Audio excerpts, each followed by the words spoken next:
Olá, pessoal. Seguimos então tentando aí nos adaptar a esse formato novo de estarmos buscando dar continuidade aos nossos estudos, aos conteúdos que a gente estava trabalhando em sala.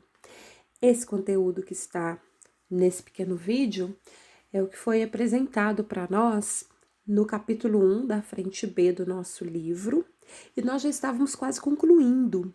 Esses slides foram trabalhados na última aula e eu retorno do último que nós começamos a tratar para a gente então seguir aí com as transformações nucleares. Relembrando que transformações nucleares são aquelas que envolvem a emissão de partículas a partir do núcleo do átomo. As partículas que podem ser emitidas desse núcleo são do tipo alfa, beta, além da radiação gama. E o slide que a gente já estava com ele na tela no finalzinho da nossa aula era esse, em que mostra uma piadinha, em que simula a situação em que assaltantes roubam um carro com material radioativo no Rio, e eles conversando entre si que tem que se livrar daquela carga, mas já sofrendo alterações em função da interação que esses materiais radioativos que emitem partículas são capazes de fazer com o organismo humano e com outros organismos vivos também. Muito bem.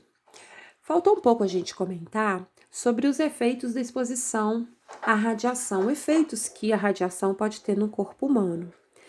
A exposição, ela pode levar a mutações de DNA, ocorrência de câncer, sangramentos.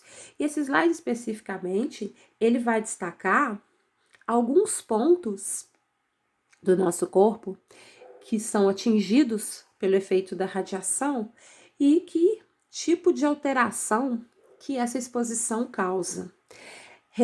Reforçando que os destaques desse slide vão estar mostrando para a gente os efeitos da radiação, considerando uma situação em que não se tem uma intensidade, um nível alto de exposição, mas que essa exposição esteja acontecendo por um período grande de tempo, seja uma exposição prolongada. Na tireoide, já consegue-se ter informações de que o isótopo iodo 131, lembrando que 131 é a massa, ele consegue ter uma interação muito significativa com essa glândula e vai propiciar alto risco de desenvolvimento de tumores, principalmente em crianças. Além do iodo, existem outros isótopos radioativos que são nocivos ao organismo humano. O próprio plutônio, o urânio, césio e alguns outros também. Estrôncio também causa alguma alteração. Destacando algumas alterações no organismo, exposição a isótopos radioativos vai fazer com que aconteça uma redução, uma baixa no número de plaquetas, que são células presentes no sangue. Diminuir o número de plaquetas em um organismo humano vai levar à ocorrência de sangramentos. Nos pulmões, percebe-se que a exposição a material radioativo pode causar inflamação e fibrose. Estômago e intestino delgado vão estar sendo sujeitos a sangramentos a partir da exposição a esses materiais radioativos.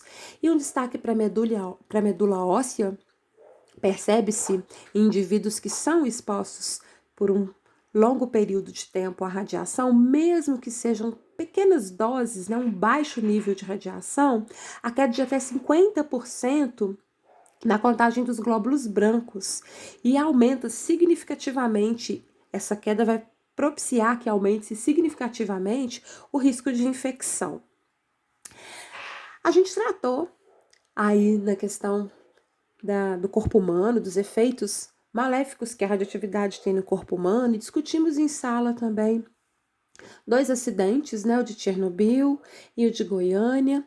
Falamos ainda das bombas nucleares que foram lançadas no Japão, nas cidades de Hiroshima e Nagasaki, dos efeitos que foram sentidos por aquela população de imediato e a médio e longo prazos também, mas vamos terminar destacando alguns benefícios que os materiais radioativos, que a emissão de partículas pode estar trazendo para a nossa vida. Bom, na medicina, nós temos equipamentos que conseguem liberar em quantidades controladas partículas que vão ter uma interação benéfica com o organismo. É o que acontece, por exemplo, nos tratamentos de radioterapia, em que determinados isótopos radioativos vão ter essas partículas liberadas em partes específicas do organismo, onde haja essa necessidade, e vão conseguir interagir, por exemplo, com células cancerígenas. Na indústria, essa figura mostra uma situação em que se utiliza a radiação beta e ela é bem utilizada para numa situação de separação, nas situações de separação magnética, por exemplo, em que você consegue fazer uma separação extremamente eficiente, e isso vai estar sendo utilizado nos processamentos minerais. A própria radiação pode ser usada num equipamento chamado contador GM para identificar locais em que esteja presente uma quantidade significativa dessas partículas. É claro que esses locais, a recomendação é que a gente não tenha, não passe nesses locais, não fique. A identificação é extremamente necessária justamente para identificá-los e afastar a presença de qualquer ser humano.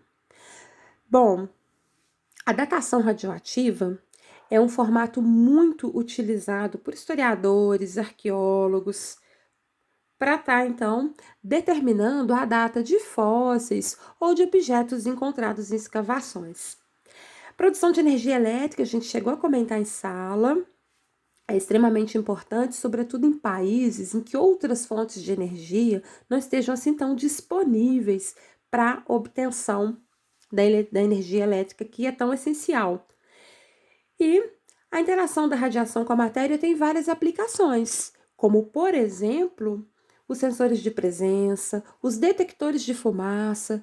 Todos esses aparatos tecnológicos passam pela utilização aí de interação da radiação com a matéria, que envolve a emissão de partículas nucleares.